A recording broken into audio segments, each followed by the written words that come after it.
Welcome back, horror fans, cinephiles, and giallo enthusiasts. This is Tanner Leeser, your host for all things giallo here on The King in Giallo. We are continuing our coverage for the 6th giallo film from Umberto Lenzi, Knife of Ice, released on August 24th, 1972. In this video, I will give you a condensed version of the full-length overview video, covering only the cast and crew and the plot of the movie. Then I'll transition into the GialliTally. The GialliTally will contain heavy spoilers. Well, let's waste no time and get right into it.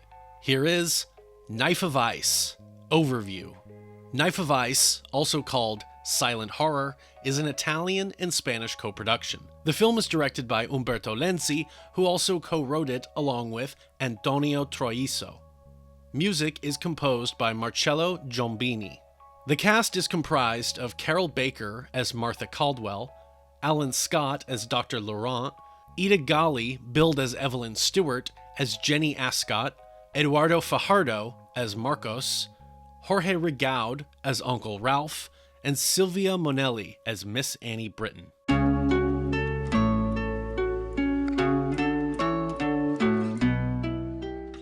The plot follows Martha Caldwell, who has been mute since childhood after witnessing her parents' fatal railway accident. Now an adult, she lives a quiet life at her Uncle Ralph's secluded country estate. When her cousin Jenny arrives for a visit, the reunion is cut short by Jenny's shocking murder. As the inspector investigating the case uncovers unsettling links to a satanic cult, more bodies begin to fall. With the killer seemingly drawing ever closer, all signs point to Martha herself being next on the list.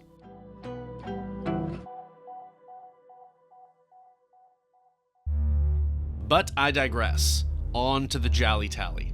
Spoilers ahead for those of you who haven't yet seen the film. You've been warned.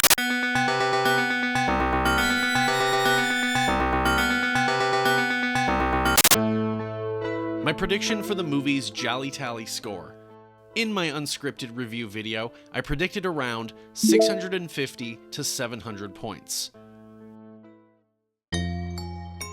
Well, let's begin the GialliTally portion of the video, beginning as always with the previewing cliches. The repeat offenders are 1 point for actor, 3 for writer, 3 for composer, and 5 for director.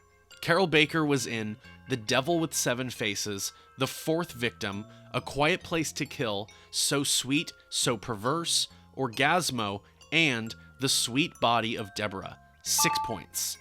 Ida Galli was in Murder Mansion, The Blood-Stained Butterfly, The Case of the Scorpion's Tail, The Weekend Murders, and The Sweet Body of Deborah, 5 points. Eduardo Fajardo was in Murder Mansion, The Two Faces of Fear, and A Suitcase for a Corpse, 3 points. George Rigaud was in The Case of the Bloody Iris, Murder Mansion, All the Colors of the Dark, Death Walks on High Heels, A Lizard in a Woman's Skin, and Perversion Story, 6 points. Franco Fantasia was in Murder Mansion, 7 Bloodstained Orchids, and Cross Current, 3 points. Dada Golati was in Night of Violence, 1 point. Lorenzo Robledo was in Naked Girl Killed in the Park, 1 point. Consalvo Dell'Arte was in Who Killed the Prosecutor and Why, 1 point. And for all of her appearances, Carla Mancini gets 10 points. Umberto Lenzi wrote 7 Bloodstained Orchids, Oasis of Fear, and Orgasmo, 9 points. Antonio Troiso wrote Murder Mansion and The Designated Victim, 6 points. Marcello Giombini composed Murder Mansion, 3 points. And Umberto Lenzi directed 7 Bloodstained Orchids, Oasis of Fear, A Quiet Place to Kill, So Sweet, So Perverse, and Orgasmo, 25 points. Cliché points for the title, Knife of Ice, no points. First look, 25 points for the Italian director, and 15 points for the movie releasing during the golden age of giallo cinema. And would you look at that? It is plot o'clock. Animals featured, bull, 2 points. We open with the title credits at a bullfight. This entire opening is mostly needless, and to avoid losing some of you, I'm just going to skip right past it. After adding, animals mutilated, 3 points, animals killed, 5 points. At a train station in Montcenis, Spain, Martha here, played by Carroll Baker, waits. Foreign locales, Catalonia, Spain, 5 points. The passing trains and the cacophony appear to give her anxiety. She makes a call. T is for telephone, 5 points. She calls Dr. Laurent's office and taps on the phone to communicate that it is her calling. Martha is mute, you see. She proves that she's at the train station currently, a breakthrough for her. Martha is here to surprise her cousin Jenny, played by Ida Galli, who is shocked to see Martha here. This man, played by Eduardo Fajardo, is Marcos, Miss Martha's driver. In the car, Jenny shares about her successful music career as a soloist. She asks about Uncle Ralph, who is revealed to be not doing so well. Marcos stops the car beside a graveyard, stating that the engine is overheating and they must let it cool down. Faulty car or car trouble, 2 points. Marcos leaves to see if someone can help. E is for eyeballs, 5 points. Z is for zoom, 5 points. Jenny sees a crazed man with icy eyes in the rearview mirror. He disappears. Marcos returns, saying he couldn't find anyone. Jenny asks him to remove his shades to see his eyes, but his eyes are brown. He says the fog can play tricks on the mind. They drive away from the cemetery. They arrive. This is Miss Annie Britton, and this is Rosalie, and this is Uncle Ralph, played by George Rigaud, rocking the Ascot. F is for fashion, 5 points. Jenny brings Uncle Ralph a collection of books about the occult, zombies, voodoo, and all that. And for Martha, Jenny brought an old recording of Martha as a child, reciting poetry at a talent show. C is for children, 5 points. Audio recording device, 5 points. The recording seems to trigger Martha. Extra points for Z is for zoom, for a zoom on eyes, 5 more points. Later that night, the house is hosting a soiree. P is for priest, 5 points. We learn from Jenny that Martha lost both her parents in a train accident 15 years ago, and ever since, she has been unable to speak. Exposition dumping, 2 points. This is Dr. Laurent, played by Alan Scott. He says he's proud of Martha for her breakthrough today by facing her fears. He relays that strong emotions attached to the memory of the past will help give her the courage she needs and can help her to regain her speech. Dr. Laurent meets Jenny, but the lights go out, which triggers flashbacks for Martha. This is Christina, and today is her birthday. Let's see if you can blow out all the candles at once. Good girl, you did it. No she didn't. The priest is Christina's uncle. Later that night, everybody heads out. Miss Britton has an odd exchange with Dr. Laurent. Uncle Ralph expresses to the doctor that at the risk of his own health, he prefers to live life and not be resting in bed all the time. Even later, Jenny gets unpacked and ready for bed, while Martha replays the recording. Jenny hears something shatter and goes to investigate. In the hallway, the recording is heard playing in Martha's room. Jenny finds a vase broken, then follows a sound downstairs into the garage. The car door is open. She peruses inside, but someone appears behind her. K is for knives, extra point for the blade reflecting the light, 10 points. G is for gloves, extra points for them being black, 10 points. The killer's identity is hidden due to the framing and editing, 2 points. We cut away.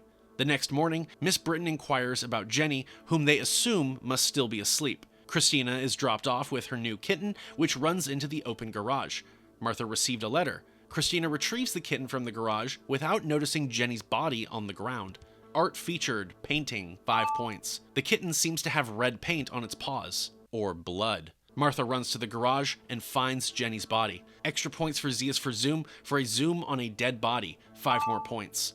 Martha blares the car horn to call for help. This is Inspector Duran, played by Franco Fantasia. He questions those attended about what they did in the hours leading up to the time of the murder. Q is for questions, 5 points. Marcos seems apprehensive to answer about what he saw, but he claims that he saw a car outside the garage with its lights on. Dr. Laurent's car, in fact. Laurent claims he'd forgotten his medical bag and returned for it, but after seeing the house lights out, assumed everyone was sleeping and left for good. Inspector Duran tells him to look for his bag, seeing as how it must still be here. Marcos contradicts this, saying that Miss Britton's light was actually still on and that the doctor had looked up at her window. He says that she appeared to be waiting for Laurent, and after parking, Laurent proceeded inside through the garage, and later, Marcos saw him leaving. Miss Britton is insulted by the accusations. Dr. Laurent's bag is found, and Duran confesses that he doubts any of them are responsible, instead attributing it to the classic giallo detective scapegoat, a sex maniac.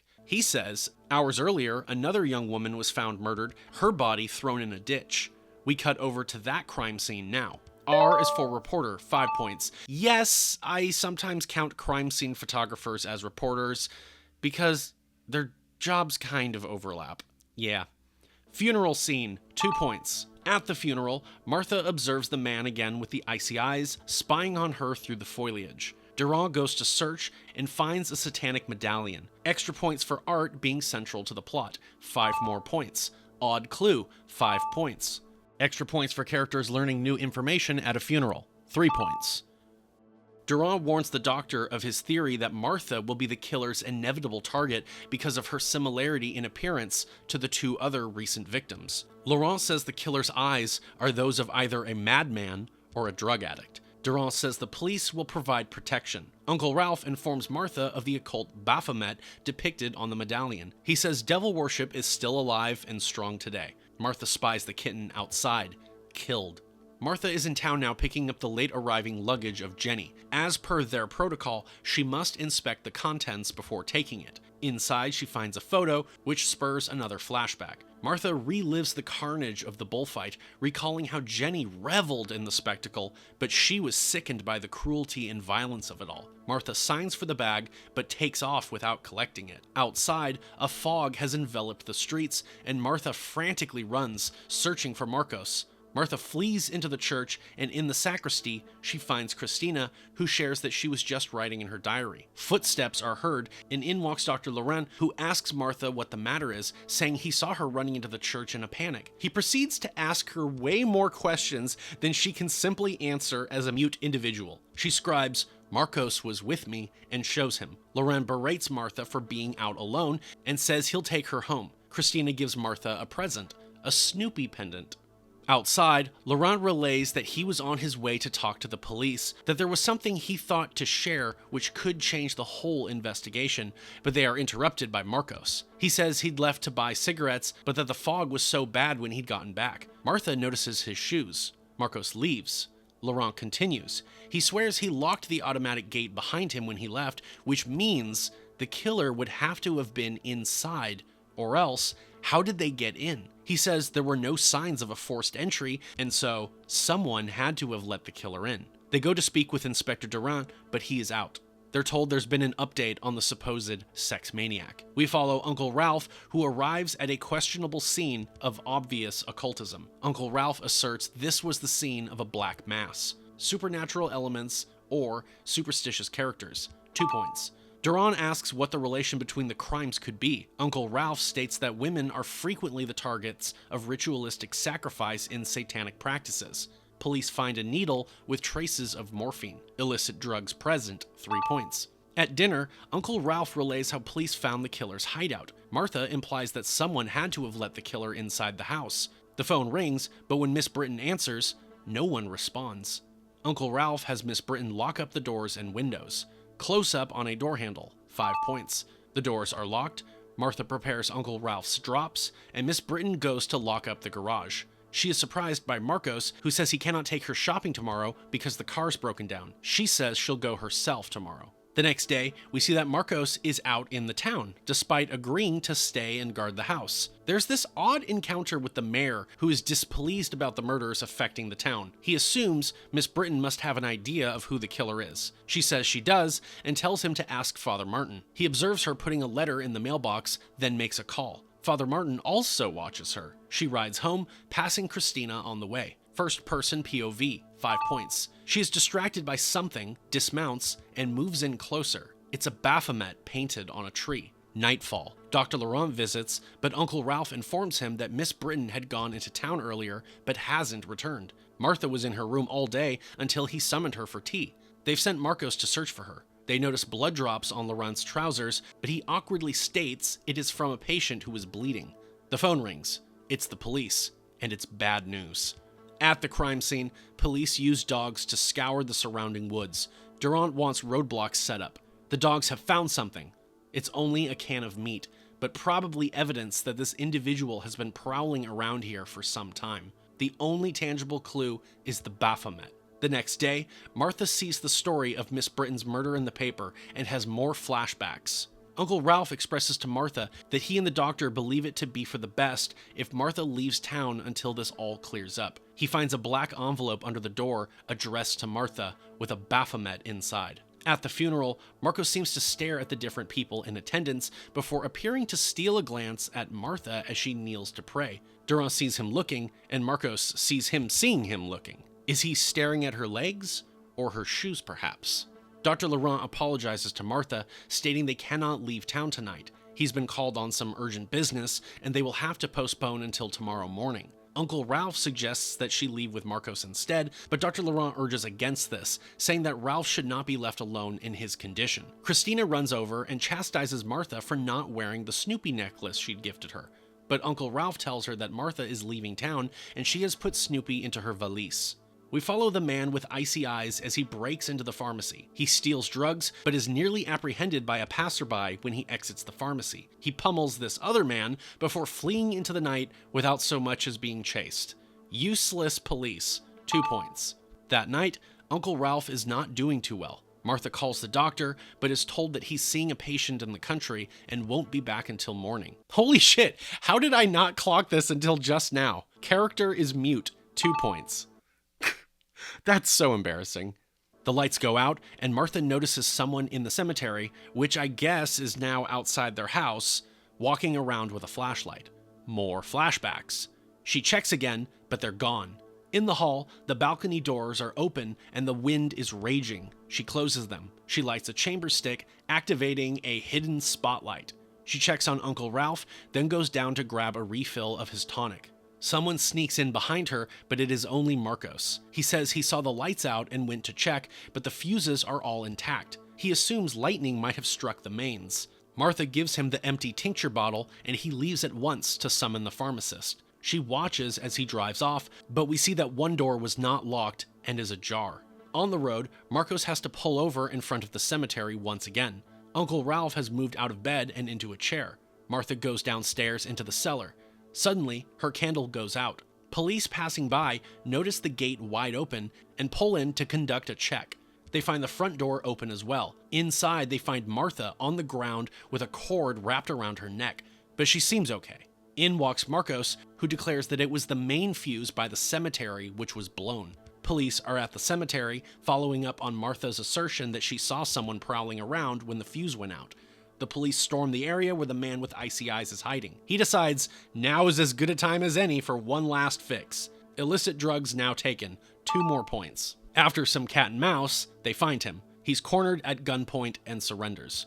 Inspector Duran questions the man, who confesses to being a devil worshipper, which he reminds them is not illegal. He denies killing the women. Duran meets with Laurent outside the room. Duran says all he knows so far is that the man is a drug-addicted devil worshipper named Woody Mason.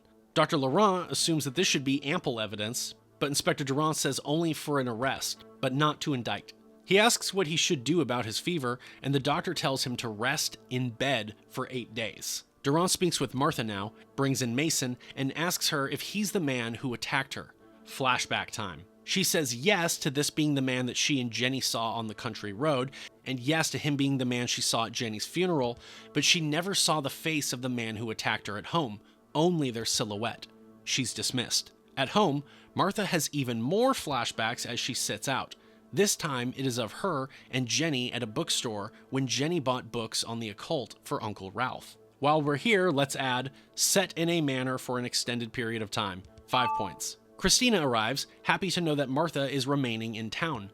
Martha presents her with a gift. A Donald Duck toy. Christina tells Martha that she also has a gift to give her, but they must play a game first before she tells her. Laurent inspects Uncle Ralph and informs him that he must avoid any stressful events. Ralph says he's worried about Martha, who seems to be depressed, if not for Christina cheering her up. On his way out, Laurent receives a call from his office. He is being summoned to another patient's house. He leaves. The girls continue to play hide and seek.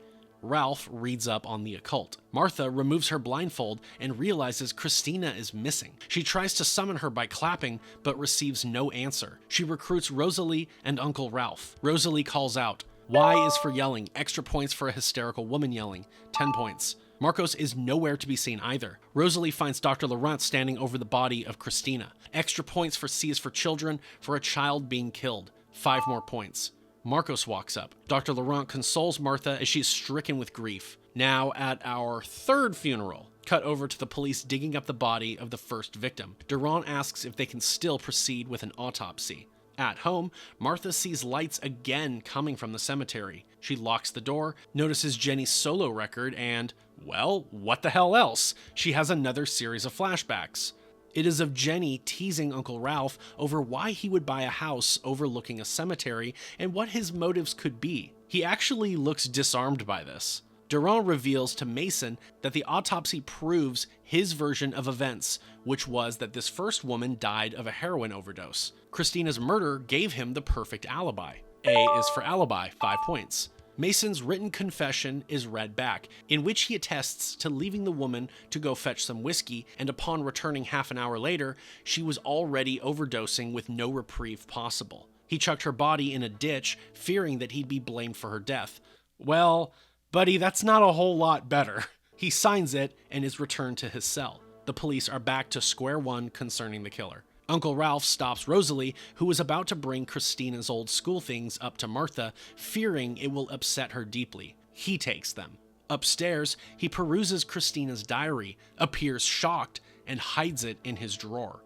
The police show up, and Duran asks everybody to reenact the events of the day Christina was found murdered, so he can have an accurate play-by-play. Marcos goes to the servants' quarters where he claims he was when he heard the commotion. Rosalie goes inside where she was when Martha found her, and an officer goes with Laurent, who claims that he had gone to leave. Duran waits with Martha around the same amount of time in which she was playing hide-and-seek before she had taken off the blindfold. In the car, Laurent confesses that at this point, he remembered that he had candy for Martha and Christina and wanted to drop it off before he left for good. The detective points out how this is twice now that Laurent has forgotten something when leaving the premises. They continue their reenactment, but up from the window, Martha interrupts them and signals them to come at once. Uncle Ralph is taken out, having suffered from a heart attack. Later on, Laurent breaks the news to Martha. Uncle Ralph has passed away. At home now, Laurent says he will be leaving tomorrow to see that Ralph's body makes it back home to England, but he assures Martha that a policeman will always be on guard to watch over her until he returns. He kisses her goodbye. As Rosalie leaves, she informs the officer on guard that his relief should be here soon. The cop barely finishes smoking a cigarette before deciding that he's waited long enough for his relief, who hasn't shown up yet, and he goes in to tell Martha that he's leaving now. Not even security guards are allowed to just abandon their post until someone comes to relieve them. Martha is now alone. We watch as someone gets into the back of a car and is driven off. It is Uncle Ralph. L is for lies, 5 points.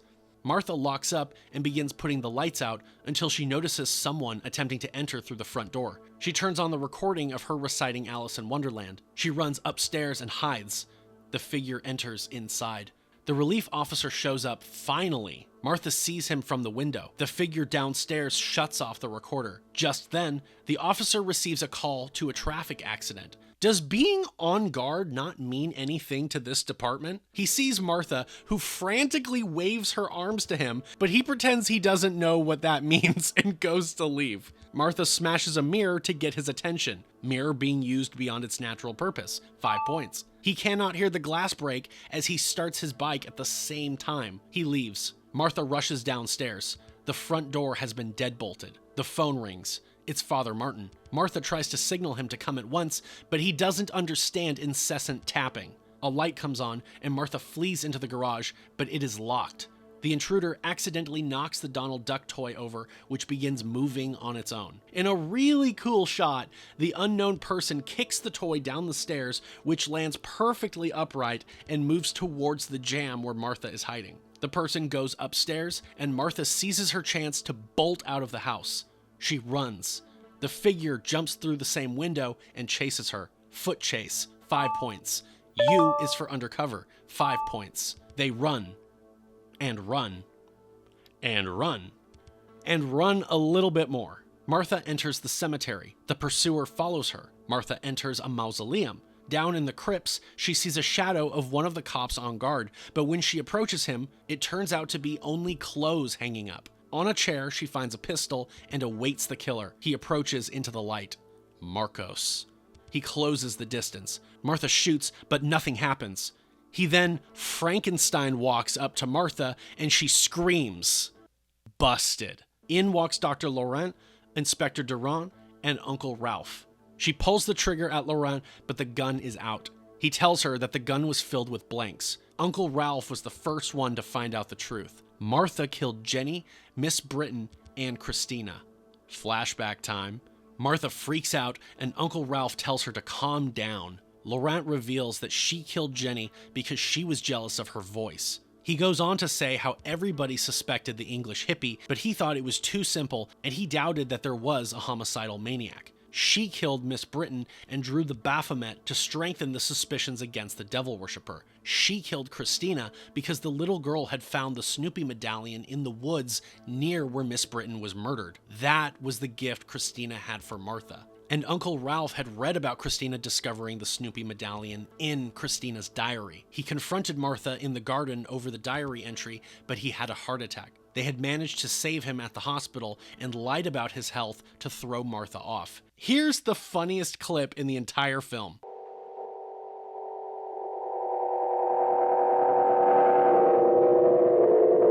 Duran says he must arrest her now. Martha suddenly discovers that she can speak again, but she seems to have gone a bit crazy and can only recite the memorized lines from her Alice in Wonderland recital. The movie ends there. Let's add up some final cliches. Hidden identity of the killer until the final moments, 5 points. Mistaken identity of the killer, 5 points. S is for secrets, extra points for the killer having an impossible to predict motivation, 10 points. O is for obsession, extra points for the killer being obsessed, 10 points. Extra points for T is for telephone for the killer making a call, 5 more points. Everyone thought the murderer was that English hippie. And since he called him a hippie, I guess let's do hippies, extra for drug use, 5 points. And also, I skipped over this one too, but character takes sedatives, 5 points. And that's Knife of Ice. Okay, yeah, Knife of Ice. This is easily my least favorite of Umberto Lenzi's giallo films. I remember when I first saw it and I felt very underwhelmed. Firstly, as I've said before, there's like no sex and violence in this movie. And for a giallo, that's just odd. That's almost closer to like the fourth victim in terms of it's more of a straightforward murder mystery that's doesn't have a lot of exploitation in it, which is so bizarre for a giallo film, as I'm saying. The reveal that it is Martha, I remember when I first saw it, I was very unimpressed. I didn't really like it. Upon rewatching it and looking out for all of those details, it almost seems glaringly obvious, because the moment she gets that recorder and she's listening to her, as a child speaking, she seems like she's messed up. And then it seems like after that, they start dumping all these red herrings on us. Like, first off, Eduardo Fajardo's character is made to be suspicious for no reason other than we need a red herring. And then Woody Mason, it's such a bizarre character that's like only there to be this misdirection. And then everybody else is kind of suspicious. Like the whole notion that Dr. Laurent is having a secret rendezvous with Miss Britton. It's like, again, it's one of those things that's only there to just kind of add more suspicion on other characters' parts. But yeah, this movie I think it's fine.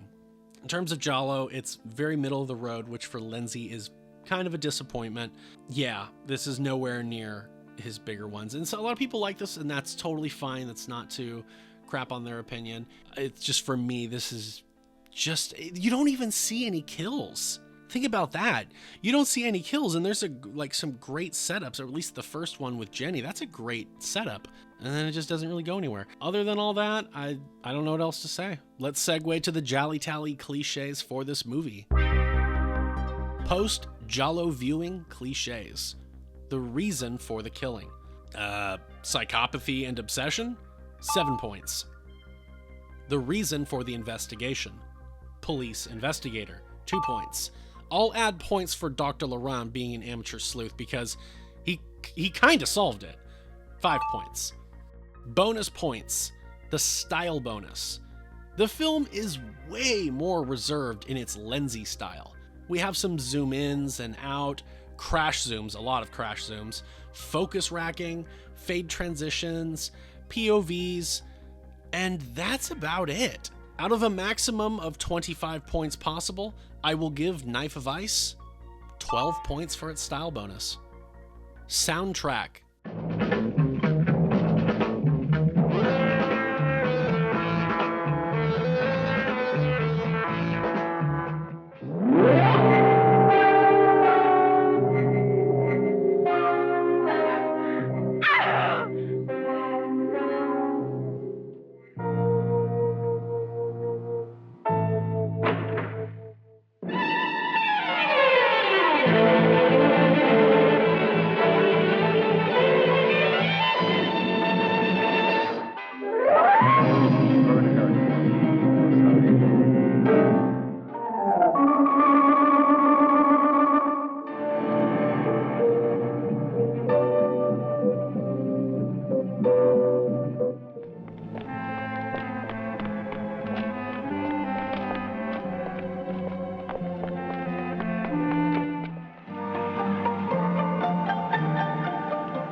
To death.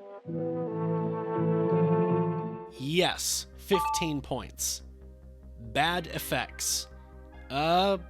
No points. It's hard to have bad effects when you don't show anything. Final look, extra points.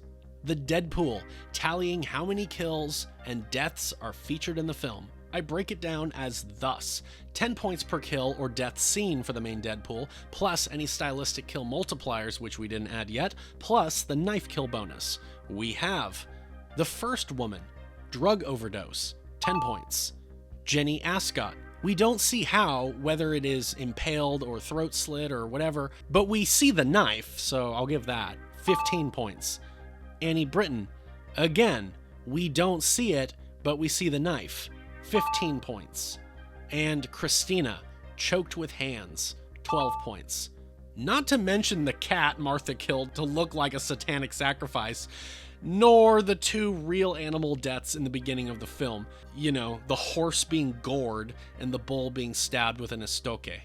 Extended Deadpool for those other deaths mentioned but not seen, I'll give 3 points for each. Martha's parents, 6 points. Red herrings for the total number of legitimate suspects in the film. 5 points per legit suspect are awarded. We have Woody Mason, Martha Caldwell, Marcos, Miss Annie Britton, Rosalie, Dr. Laurent, Uncle Ralph, the Mayor, and Father Martin. 45 points for red herrings. Flashback sequences, 5 points each. We have 1, 2, 3, 4, 5, 6, 7, 8, 9, 10, 11, 12, 13, 14, 15, 16, 17, 18, 19, 20, and 21. 105 points for flashbacks. Heads up, a lot of the flashbacks we see in the denouement are extended flashbacks from clips we had literally just seen within that same scene. Nudity. I award 5 points for ass, 7 for breasts, and 10 for genitalia. We have none. 0 points for nudity. Ladies and gentlemen, For Knife of Ice, I awarded the film an AZ score of 16 out of 26. With the bonus points for these, we have a modified score total of 125 points. And for the full GialliTally score, I award Knife of Ice a GialliTally score of 593 points, compared to Short Night of Glass Dolls in first with 969 points, What Have You Done to Solange in second with 933 points, and So Sweet, So Dead in third with 893 points. Knife of Ice is in 26th place. I predicted around 650 to 700 points, and I kind of had a feeling I was going a little high, but I was daring the movie to surprise me, so that's on me. But like I say, these points do not mean a movie is better or worse. Please like this video, share it with your friends if they are horror fans or cinephiles, subscribe to The King in Giallo if you haven't yet, and if you have any questions, thoughts, curiosities, or concerns, leave those below in the comments section and I will get back to you. Give The King in Giallo a follow on Instagram and a like on Facebook. Subscribe to The King in Giallo Patreon to see early access to all of these YouTube videos, exclusive video series that can only be found there, and to generally support what I do. Next time on The King in Giallo will be the overview, review, and GialliTally for the third Giallo film directed by Lucio Fulci, Don't Torture a Duckling, released on September 29th, 1972. Thank you all very much again for your continued support, and a special thank you to those who still support me on Patreon.